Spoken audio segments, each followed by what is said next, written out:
इस रिपोर्ट को आप तक पहुंचाने के लिए हमारे साथ ताउन कर रहे हैं कश्मीर स्टील टर्बो टीएमटी सरिया, कश्मीरियों का अपना टीएमटी सरिया। आवाज दो, मांग हमारी पूरी हो, मांग हमारी पूरी हो। एसआरटीसी के आरजी मुलाजमीन ने आज डीसी ऑफिस कुपवाड़ा के सामने अपनी मांगों को लेकर एक एहतजाज किया। एहतजाज कर रहे लोगों का कहना था कि ये पिछले कई सालों से महकमे एसआरटीसी में 24 घंटे अपनी खिदमत अंजाम देते हैं और आवाम को भरपूर राहत पहुंचाने की कोशिश करते हैं। पिछले कई सालों से एसआरटीसी इन मुलाजमों को भूल चुका है।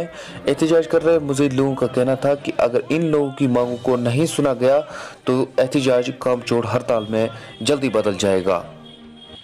अस्सलाम वालेकुम व्यूअर्स, आप देख रहे हो कश्मीर क्राउन, आपके साथ मैं हूं इरफान मलिक। इस वक्त मैं मौजूद हूं डीसी ऑफिस के सामने। यहां पर एक और प्रोटेस्ट एसआरटीसी के मुलाजमीन की तरफ से किया जा रहा है इन अपनी मांगों को लेकर। ये कंसोलिडेट वर्कर्स है, पिछले कई सालों से एसआरटीसी में काम कर रहे हैं, अपने फ़राइज़ अंजाम दे रहे हैं। इनके क्या इशूज़ हैं, इनके क्या मसाइल हैं, इन्हीं से जानते हैं। जी बिस्मिल्लाहिर्रहमानिर्रहीम, मेरा नाम मुश्ताक अहमद है, मैं कुपवाड़ा डिस्ट्रिक्ट का वाइस प्रेसिडेंट हूँ। जी, हमारी डिमांड है कि हमें जो भी ड्यूटी गवर्नमेंट की तरफ से दी जाती है हम उसको रिफ्यूज़ नहीं करते हैं।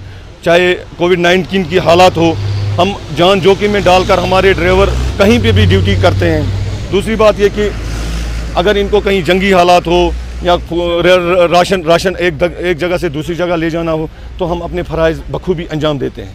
लेकिन पिछले 4 महीने से हमारी जो पेंडिंग सैलरी है वो हमें नहीं मिल रही है। एक तो ये है। दूसरा मसला ये है जो कंसल्टेंट मुलाजिम है वो 8 साल के लिए थे और 8 साल के बाद उन्होंने परमानेंट होना था, लेकिन 10 साल हो गए वो रेगुलर नहीं हो रहे हैं। तो तीसरा मसला ये है कि 7वें पे कमीशन नहीं हो रहा है। हमारे जो पुराने मुलाजिम हैं उनकी डीपीसी नहीं हो रही है। एसआरओ 43 इनको लागू करना था वो नहीं कर रहे हैं। तो इसी पे हमारा जो आज का ये प्रोटेस्ट है ये लद्दाख, दिल्ली, जम्मू कश्मीर और अभी ये हम कुपवाड़ा में अपना ये 2 घंटे का एहतजाज दर्ज कर रहे हैं। हमारी जो क़यादत है वजाहत हुसैन दुरानी साहब जो हमारे चेयरमैन साहब हैं उनके माध्यम से ये प्रोटेस्ट हम दर्ज कर रहे हैं ताकि हम आला हुकाम तक ये बात पहुंचाना चाहते हैं कि हमारे साथ अन्याय हो। तो अभी आपकी क्या डिमांड रहेगी एडमिनिस्ट्रेशन से और बाकी जो हुकाम है? हमारी पहले यही डिमांड है कि एक तो 4 महीने की सैलरी जो है वो हमारी वागुजार की जाए। दूसरा जो कंसल्टेंट का इशू है जो सबसे बड़ा इशू बनता जा रहा है वो उनको रेगुलाइज किया जाए। तीसरा 7th पे कमीशन हो, तो डीपीसी हो, तो और भी एसआरओ 43 है ये भी लागू होना चाहिए। तो आप गवर्नमेंट को जहाँ भी हमारी ज़रूरत पड़ती है हम रिफ्यूज़ नहीं करते हैं। हम हर जगह अपनी ड्यूटी, चाहे सैलाब हो, श्रीनगर में सैलाब आया हो उसमें भी हम जान जोखिम में डालकर ड्यूटियाँ अंजाम देते हैं। बॉर्डर शेलिंग हो उधर भी हम लोगों को बचाने के काम में लगे हैं। चाहे कोविड-19 हो, हम पॉजिटिव जो पेशेंट्स हैं उनको एक जगह से या डॉक्टर्स को अपने जो पैरामेडिकल स्टाफ है उनको हॉस्टलों में ले जाते हैं, वहाँ से अपने घरों में उसके बावजूद भी हमें सैलरी नहीं मिलती है। अगर ऐसा ही रहा तो ये कामचोर हड़ताल शुरू हो जाएगा।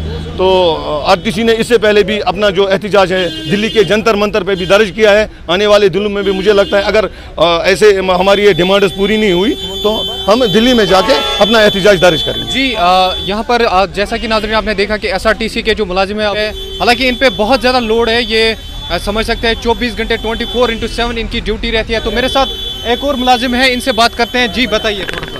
मैं बिस्मिल्लाहिर्रहमानिर्रहीम, मैं यहाँ कुपवाड़ा का प्रेसिडेंट हूँ डिस्ट्रिक्ट का। मैं अपने सरबराह वजाहत हुसैन दुरानी साहब के मतलब इसके तो मसला ये है कि हमारी जो 4 महीने की सैलरी है ये अभी तक गवर्नमेंट ने वागुजार नहीं की है। दूसरी ये बात है जो हमारी मतलब कंसल्टेंट मुलाजिम है, इन बेचारों को 10-12 साल हो गए यहाँ, बेचारे 6000 पर पीस रहे हैं यहाँ। तो इनका आप खुद सोचो आज की जो मार्केट है उसमें क्या आता है, 6000 में क्या आएगा या इनके बच्चे कैसे पालेंगे। तो हमारी डिमांड है एक तो इनको हमारी सैलरी रुक करो और 7th पे कमीशन और कंसल्टेंटों को परमिट करो। और इसके बावजूद अगर ये मतलब नहीं करेगी गवर्नमेंट, हमको सड़कों पर निकलना पड़ेगा, फिर इसका जिम्मेवार गवर्नमेंट खुद होगी। आप बताइए। मेरा नाम गुलाम नबी मीर है, मैं डिस्ट्रिक्ट प्रेसिडेंट हूँ एसआरटीसी कार्गो फ्लीट का। हमारी बहुत सारी डिमांड है लेकिन हमने चीता डिमांड 5-7 लेकर आज आए हैं यहाँ पर प्रोटेस्ट में। 2 घंटे का हमारा प्रोटेस्ट है। थ्रू आउट वैली है हमारा, लद्दाख में है, जम्मू में है, श्रीनगर में है। हमारी ये है हमारी रिलीज़ ऑफ हमारी रिलीज ऑफ पेंडिंग सैलरी है, हमारी यूटिलाइजेशन ऑफ कंसोलिडेटेड एम्प्लॉयज़ है, एम्प्लॉय पे है, conduct of DPC of all cadres है, इम्प्लीमेंटेशन ऑफ SRO 43 है, release post rehabilitation benefits in favour of retired employees, adjustment of pending fuel है। ये बहुत सारी डिमांडें हैं हमारी आज। अगर गवर्नमेंट ने हम इस जो आज गवर्नर इंतजामिया जो है हम उनसे मुतबाना इल्तिमास करते हैं, हमारी ये डिमांडें जल्द अज जल्द पूरी करो, वरना हम we will go on long strike. हम जा रहे हैं, हम भूख हड़ताल में जा रहे हैं, हम लॉन्ग स्ट्राइक में जा रहे हैं। खुदा न करे हम लॉन्ग स्ट्राइक में नहीं जाएं। मेहरबानी करके इन डिमांडों को देखिए और ये जेन्युइन डिमांड है हमारे, ये पूरा कीजिए, हमारी सैलरी को वागुजार करें। तो बहुत बहुत शुक्रिया। ये थे जो SRTC के मुलाजिम हैं, जो कंसोलिडेटेड वर्कर्स है, ये अपना प्रोटेस्ट यहाँ पर दर्ज कर रहे थे। बहुत बहुत शुक्रिया कश्मीर क्राउन देखने के लिए। मुल्क किस तमीर से तरक्की मज इश्तराक तुहंदिस प्रत कदमस पे तुहंद हम सफर कश्मीर टर्बो TMT सरी, चाहे बुनुलीतन या तूफान महफूज रूजू तो तुहंद मकान पान नयो तुहंद पनुन कश्मीर टर्बो TMT सरी, ट्रस्ट एंड रिलायबिलिटी।